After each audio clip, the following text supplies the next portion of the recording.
রব বলে যে দুনিয়াবি কষ্ট তোমাদের কাছে অনেক কিছুই আসবে, কখনো খাবার কষ্ট, কখনো ভয়ের কষ্ট, কখনো শারীরিক কষ্ট, কখনো মানসিক কষ্ট, কখনো পারিবারিক কষ্ট, কখনো সামাজিক কষ্ট।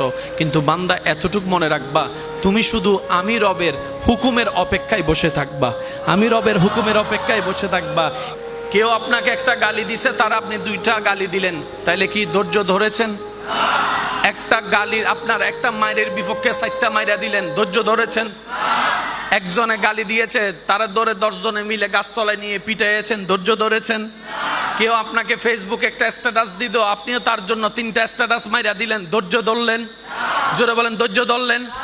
আপনার যখন বিভিন্ন অর্থনৈতিক কষ্ট আসলো, আপনি রবের হুকুমের অপেক্ষা না করে সুদের সাথে লেগে গেলেন, আপনি কি ধৈর্য ধরলেন? জোরে বলেন, ধৈর্য ধরলেন? বউয়ের অত্যাচার, স্বামীর অত্যাচার, পারিবারিক অত্যাচার, কোনো কিছু সহ্য না করে ডাইরেক্ট আপনি ডিভোর্সের মধ্যে চলে গেলেন, ধৈর্য ধরলেন? প্রত্যেকটা মানুষের জীবনে বিপদ আছে কি নাই? আসবে কি আসবে না? রবের ফরমান কখনো মিথ্যা হতে পারে? রব বলে যে দুনিয়াবি কষ্ট তোমাদের কাছে অনেক কিছুই আসবে, কখনো খাবার কষ্ট, কখনো ভয়ের কষ্ট, কখনো শারীরিক কষ্ট, কখনো মানসিক কষ্ট, কখনো পারিবারিক কষ্ট, কখনো সামাজিক কষ্ট। কিন্তু বান্দা এতটুক মনে রাখবা, তুমি শুধু আমি রবের হুকুমের অপেক্ষায় বসে থাকবা, আমি রবের হুকুমের অপেক্ষায় বসে থাকবা।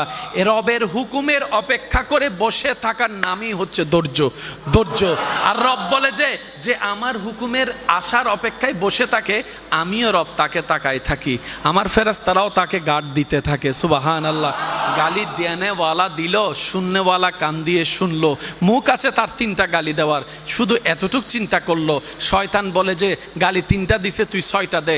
তখন ঈমান বলে যে খবরদার, লপকুশাই করিস না, মুখটা খুলিস না, আল্লাহ নারাজ হয়ে যাবে, আল্লাহ নারাজ হয়ে যাবে, আল্লাহ নারাজ হয়ে যাবে। বিচারটা রবের উপর ছেড়ে দিলাম, আমি সবর করে রইলাম আমার রবের হুকুমের অপেক্ষায়। একদিন যায়, 1 সপ্তাহ যায়, 1 মাস যায়, বিভিন্ন ধরনের কষ্টের উপর যখন বান্দা রবের হুকুমের অপেক্ষা করে, যখন ধৈর্যশীল হিসেবে পরিচিত হয়, রবের বান্দাদের ভিতরে যার বলা করাটা, ধৈর্য ধরাটা রবের পছন্দ হয়ে যায়, রব সাথে সাথেই বলে ইন্নাল্লাহ মা'আস সাবিরিন। এ বিশ্ববাসী শুনে রাখো, জেনে রাখো, অমুক বান্দার সাথে আজকে থেকে আমি আল্লাহ নিজেই আছি। কষ্ট কখন লাগে জানেন? আপনারা বলেন না বাহিরের মানুষ কষ্ট দিলে মেনে নেওয়া যায়, আপন মানুষ কষ্ট দিলে বেশি লাগে। তো এটাও মানুষ, সেটাও মানুষ, ওরটা কম লাগলো, ওরটা বেশি লাগলো কেন? তারটাই বেশি লেগেছে যার প্রতি আপনি মনের মধ্যে ভালোবাসা রেখেছেন, আশা রেখেছেন। এবার আপনি যদি বলেন সবাইকে বের করে দিলাম, আপনার মন ভাঙ্গার মতো আর কেউ? জোরে বলেন না। আপনি সবাইকে বের করে দিলেন এখান থেকে আর এখান থেকে, আপনাকে ধোঁকা দেওয়ার মতো কেউ, কষ্ট দেওয়ার মতো কেউ? কারণ এখানে পুরাটাই খালি, পুরাটাই। এবার আপনি বললেন ইল্লাল্লাহ, আমার মনে আমার আল্লাহ, আমার ব্রেনে আমার আল্লাহ, আমার চিন্তায় আমার আল্লাহ, আমার ভালোবাসায় আমার আল্লাহ, আমার মোহাব্বতে আমার আল্লাহ, আমার শয়নে আমার আল্লাহ, আমার কল্পনায় আমার আল্লাহ, আমার উঠায় আমার আল্লাহ, আমার বসায় আমার আল্লাহ, আমার ঘুমাতে যাওয়ার মধ্যেও আমার আল্লাহ, আমার ঘুম থেকে উঠার মধ্যেও আমার আল্লাহ। আল্লাহ ছাড়া আর কেউ? রব বলে যে আমি একা, আমি একা থাকবো না, আমি একা। আল্লাহ কি করব? আমার হাবিব কেনে, মুহাম্মাদুর।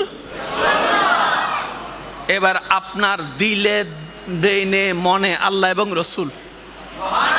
এবার আপনি যদি আল হুব্বু ফিল্লাহ ওয়াল বুগযু ফিল্লাহ হাদিসটাকে এই জায়গায় এনে মিলাতে থাকেন, কোনায় কোনায়, জায়গায় জায়গায়, ইঞ্চি ইঞ্চি মিলে প্রমাণ হয়ে যাবে, তখন বুঝতে পারবেন আল্লাহর প্রিয় বান্দারা দুনিয়াবি হাজার কষ্টের মধ্যে থেকেও কিভাবে মন না ভেঙে রবের দরবারে শুকরিয়া করার সাহস পেয়েছেন, আপনি বুঝতে পারবেন। ইমাম হোসাইনের উপর যেই ট্র্যাজেডি, কষ্ট, তুফান গিয়েছে, তার 10 ভাগের 1 ভাগের 1 ভাগের 100 ভাগের 1 ভাগ আপনার আমার জীবনে এখনো যায় নাই। আপনি আমি অল্পতে ভেঙে পড়ি, আপনি আমি অল্পতে নেশা ধরে ফেলি, আপনি আমি অল্পতে কষ্ট সহ্য করতে না পেরে সুইসাইড করে ফেলি, আপনি আমি অল্পতে কষ্ট সহ্য করতে না পেরে একজনকে কথা শোনানোর কারণে তাকে 2টা ঘুষা মেরে দিই।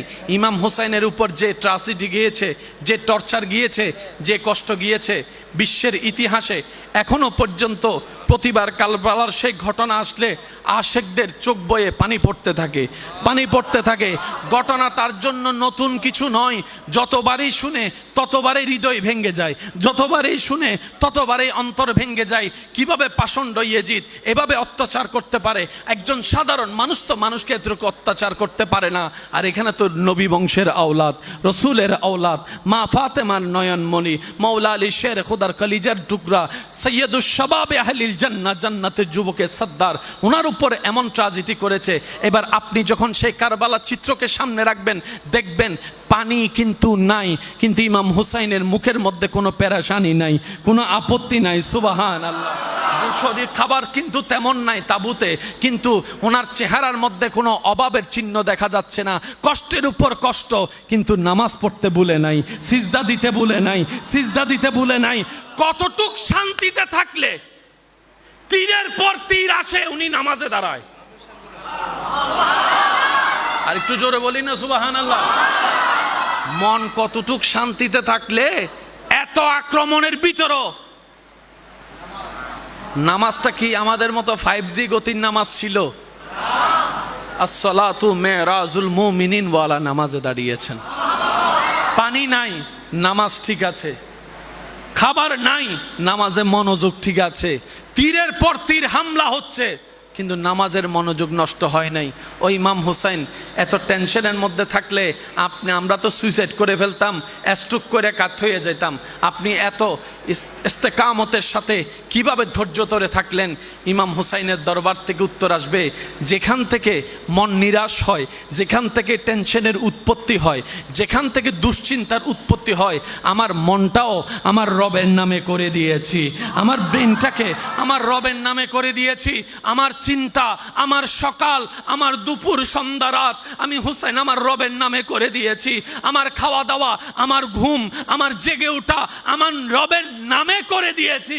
যেহেতু আমি হুসাইনের সবকিছুই রবের নামে করে দিয়েছি, এখন আমি হুসাইন শুধু তাকাই আছি, আমার রব কিসে খুশি হবে? আমার রব কিসে খুশি হবে? যখন আমি হুসাইন দেখলাম আমার গর্দান সিজদা অবস্থায় কাটার মধ্যে, আমার রব খুশি হবে।